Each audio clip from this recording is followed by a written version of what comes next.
Hi, this is Brad Linder with Liliputing, and this is the One Netbook A1 Pro, which is a little laptop with a 7-inch touchscreen display. It's a full HD screen, and it's a convertible tablet-style display, which you can rotate and flip back and hold like this. This model is a little bit different from a lot of mini laptops in that it does have that swivel hinge instead of a 360-degree hinge, and that allows you access to these back ports at all times, including a full-size Ethernet port, RS-232 serial port, mini HDMI, 2 full-size USB 3 ports. And the reason for these sort of unusual ports here is that it's really aimed at IT administrators and other professionals who might be able to take advantage of that serial port for debugging in the field. So it's sort of a small, lightweight device that you can take with you, plug into servers or other devices. It has a USB Type-C port here on the side that you can use for data or charging, a headset jack and a microSD port, and a QWERTY keyboard that should be just barely big enough for touch typing. It's a backlit keyboard with sort of this red illuminated light. Now, this is the One Netbook A1 Pro. It's a follow-up to the original One Netbook A1, which came out in 2020, and that version had an Intel Core M3 8100 processor and 8 gigs of RAM, 256 to 512 gigs of solid-state storage. This model is a little bit different. It has an 11th generation Intel Tiger Lake processor. So the version that I'm testing right here was sent to me for reviewing purposes by the folks at One Netbook, and it has a Core i5 1130 G7 chip, 8 gigs of RAM, and 512 gigs of solid-state storage, but it's available with up to a Core i7 1160 G7 processor and up to 16 gigabytes of memory.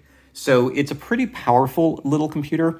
Now that is the lower power chip compared with what you'd usually find in a full-size laptop, but it's a pretty high-performance processor for such a small notebook. A couple of other features I just want to point out before we take a look at a few things here is, like I said, we've got this backlit keyboard. Above the keyboard is a power button that also has a built-in fingerprint sensor. And because the keys are rather small here, there are a couple of things that are sort of doubled up. So we have the function key that you can use to toggle the backlight, but you can also use it to access some of these extra functions up here and some of the functions that you would just normally expect to find on a keyboard. So one thing that I find a little bit weird is the placement of the @ symbol here, which you actually have to hit function and that in order to do it. So as I was typing in my email address just to log into this for the first time, I was like, why isn't it up by the 2 where it normally is? It's because it was over here. So a couple of quirks that might take some time to get used to, but it's not the worst. Not the worst keyboard for touch typing. There's not a lot of space between the keys, but you can touch type once you get used to it. There's also a support for doing some interesting things here, like adjusting the power performance profile so that you get quieter performance or higher performance, depending on what you need. So if you press the function and these 1, 2, and 3 keys, we've got a silent mode, which just sort of drops the core speed, and on a high performance mode, which makes the CPU pick up speed, but also the fan kicks in a little bit higher. It's not working real hard right now, so that CPU is still staying low, but I've seen it go up as high as 3 gigahertz momentarily. So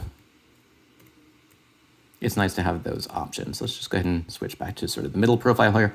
And that's part of the reason, I think, why we do have that awkward placement for the @ symbol. It comes with a 45 watt hour or 45 watt power adapter, USB Type-C. And it's relatively compact. It's kind of like a large phone charger rather than a typical laptop style power brick. That is getting kind of noisy. Let's see if I can bring it down a little bit. And below the keyboard, we do have an optical touch sensor here in the place where you would normally find a touchpad. So we've got left and right buttons here. It's a little bit awkward to use, but it does provide a little bit more precision than you might get if you were just going to use your fingertips. Now there is also pen support, so you should be able to use pressure-sensitive input for writing and drawing as well.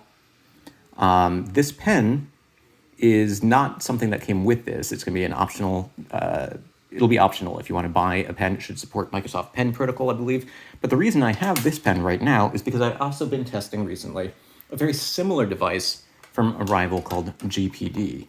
So the GPD Pocket 3 is similar in that it's a convertible tablet, has a very similar hinge, and if you look at the selection of ports, we've got that full-size Ethernet. The difference is we've got a modular port section here on the back that allows you to swap out ports. So I could use a serial port, I could use an HDMI, KVM type switch for input. So the GPD Pocket might be slightly more versatile. It also is much easier to type on because not only are the keys larger on the keyboard, but you get a more space between the keys. We have this larger touchpad area up here on top, and that larger screen I think does make a difference when you're using applications for say image editing like GIMP here. You just get more screen real estate, even though in terms of resolution, there's not much difference. They both have 1920 by 1200 pixel displays. It's just a slightly larger 8-inch screen on the GPD. That said, the GPD Pocket 3 is not particularly pocket-sized, whereas the One Netbook A1 might be a little bit easier to take with you because it is a smaller profile device overall. You can see how much less space it takes up there. If I can actually fit everything in the camera frame at once.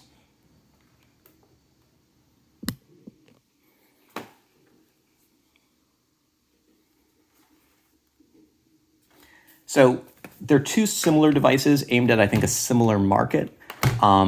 Difference, though, is, again, the GPD is a little bit larger. It's also a little bit more customizable. The GPD Pocket 3 is available with a choice of processors. You can either get it with an Intel Celeron N6000 low-power chip, at which point it sells for around $650 and up, or you can get it with a Core i7 1195 G7 processor, which is higher performance than the 1160 G7 processor that you have the option of here.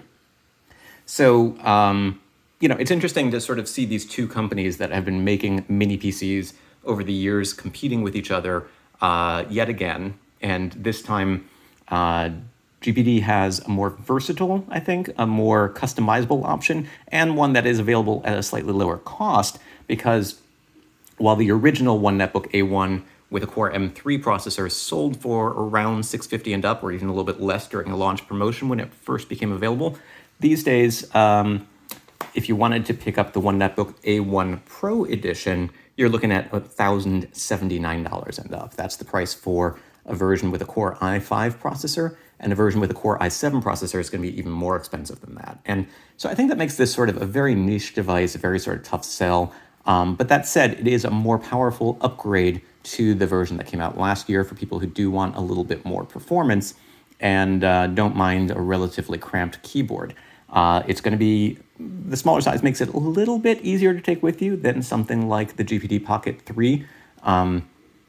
And so, this is more of a first look than a full review of the two devices. So I want to run some benchmarks and maybe do some battery life tests here before I'm willing to definitely say that you're better off with one or the other. But it is nice to have a couple of options in this space that practically didn't exist until fairly recently, which is small, versatile, general-purpose computers that are really designed with network admins and sort of other IT professionals in mind, thanks to the selection of full-size ports on such UMPC or ultra-mobile PC-sized devices. We've got those full-size Ethernet. We've got the option of serial ports. GPD, because it's a modular port, you can also replace that with a USB port or KVM input switch. GPD does have a full-size HDMI versus a smaller HDMI port here, but we do have an SD card reader on the One Netbook A1 Pro. One feature that I think is increasingly important in today's world that is missing on the A1 and the A1 Pro is a webcam. So you saw my face there for a second because we've got a very reflective screen here. But if I were to try to open up the camera application, you would see that it actually doesn't even have one.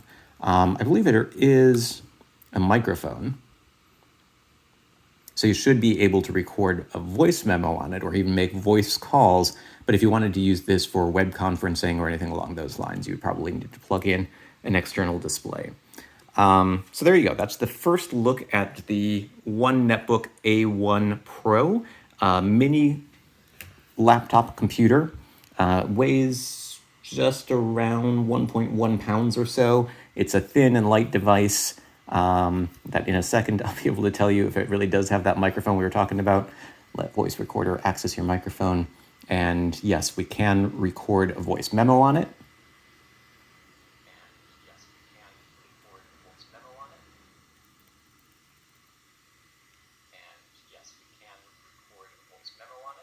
It's a little bit on the quiet side. I should also probably point out that it does support video playback.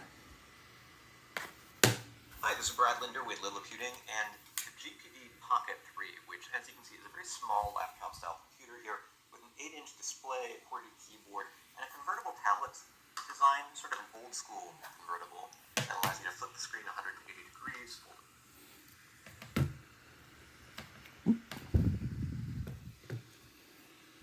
So there you go. The one Netbook A1 Pro. The last thing I should point out here perhaps is that it is obviously running Windows 11.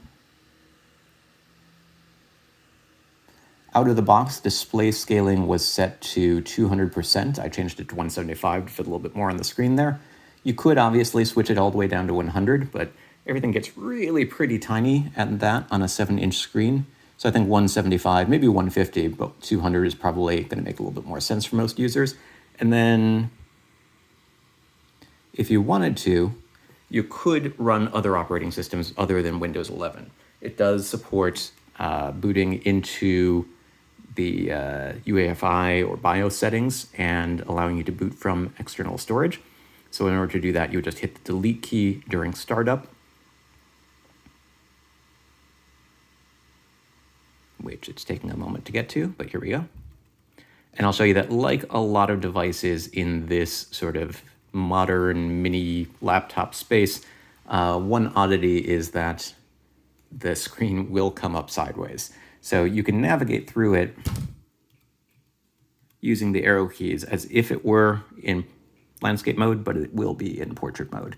But from this screen, you could very easily disable fast boot. You could change your boot options. So if you wanted to boot from an external storage device and try out Linux distribution or something, that should be relatively possible. And that's something that, if I have time, I'll post another video or more information on lilliputian.com showing that in progress.